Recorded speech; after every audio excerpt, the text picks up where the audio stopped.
in which the Germans lagged far behind the Allies. One of their successes, however, was the Liechtenstein radar, with its 3 large antler antennae. Use of the top-secret Liechtenstein meant making room for a specially trained technician, and the 2-seated destroyer was ideal. Once served by the radar, the resulting aircraft was a truly deadly night fighter. Many of the technicians were first trained in older model bomber aircraft like the HE-111. The reason for all this effort was a pressing one. For when the American 8th Air Force was finished bombing Germany for the day, the RAF would continue the rain of bombs after dusk. Under the cover of darkness, large formations of Lancasters would drone over German cities night after night, for months on end.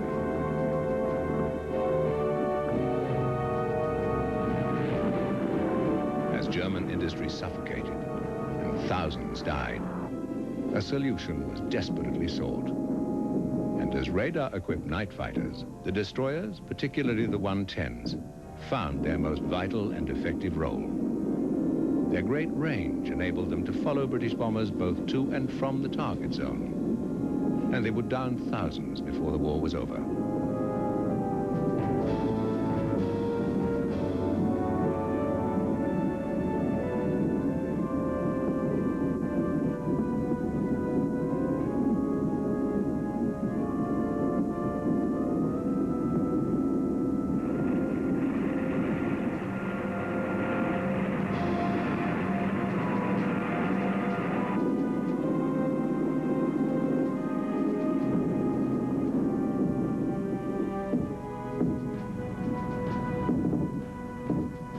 Germany wasn't the only nation to develop the multi-role fighter during the war.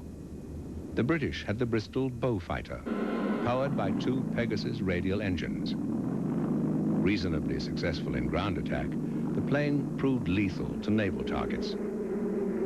Yet it was never expected to perform the myriad of tasks set for the German destroyers.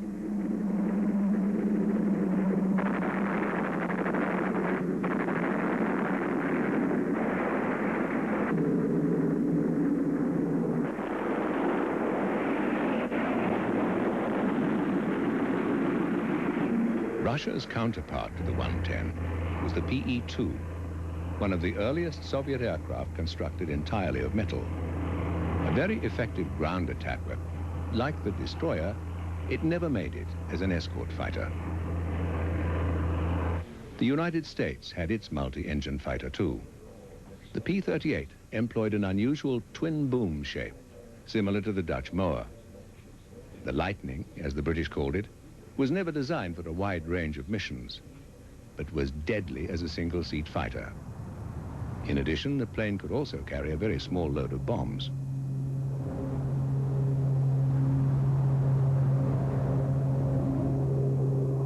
From the outset, the Lightning was designed with one thing in mind: speed. Its 2 engines didn't have anything to do with safety. They were there for power.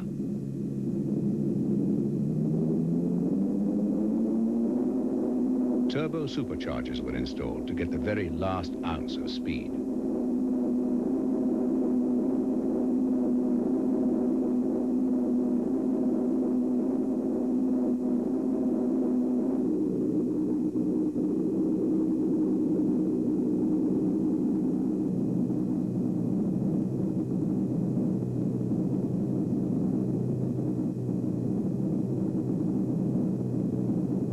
It's easy to see how important reducing drag and weight was to designers.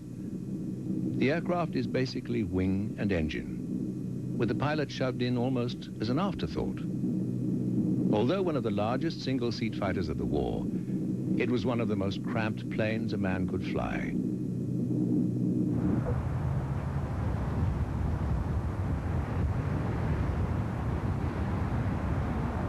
Towards the end of the war, some Lightnings were modified into night fighters. With a cramped space made even smaller, the plane could hardly accommodate the extra man, a problem that Messerschmitt destroyer crews never had.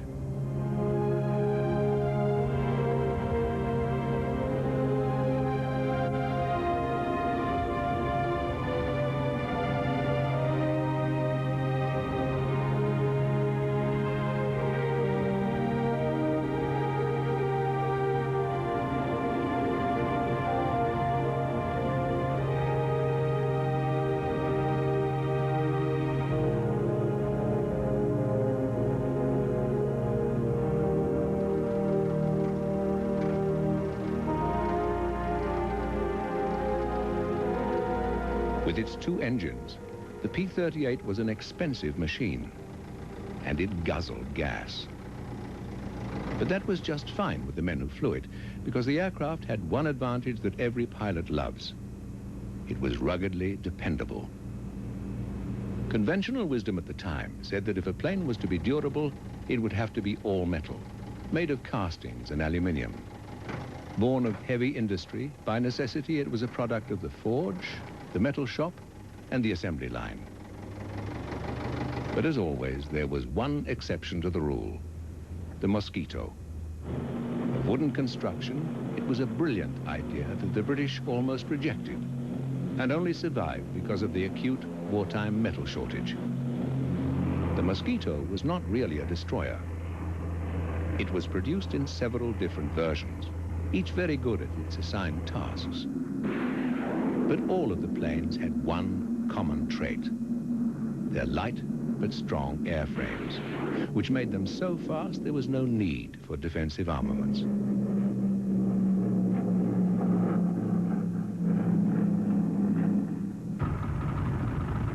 In fact, the Luftwaffe so respected the Mosquito that they started building one of their own.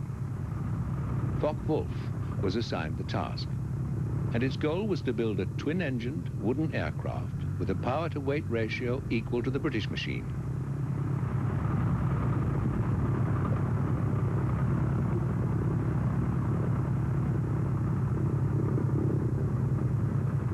Under the guidance of Kurt Tank, the company embarked on the daunting task of designing and constructing a 400 miles an hour aircraft in just 10 months.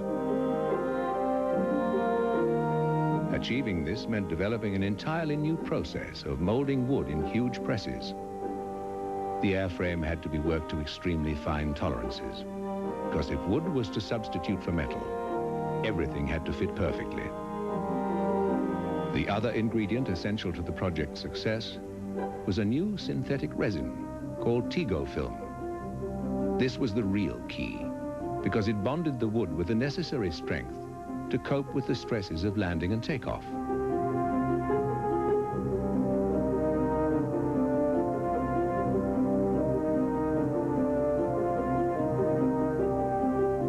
One of the greatest obstacles was the simple fact that the art of mass-producing wooden planes had been lost over the years.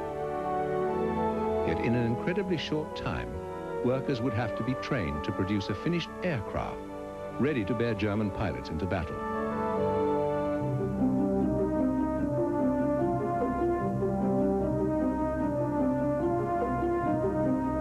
One of the greatest benefits of wooden construction was that the protruding rivets inherent in metal aircraft were no longer needed.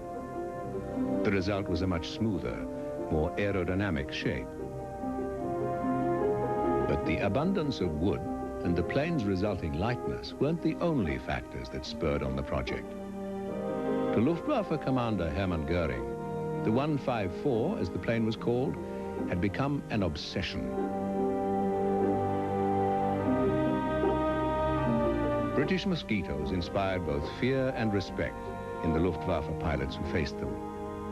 In time, this became so deeply rooted that Goering felt compelled to counter the plane with an even better version of his own. This compulsion went so far that the 154 officially took the British name, Mosquito. Kurt Tank always thought that the German Mosquito was suitable for many missions. At one stage, it nearly took on the role of high-speed bomber. But as the intensity of RAF raids increased, its night fighter role became vital.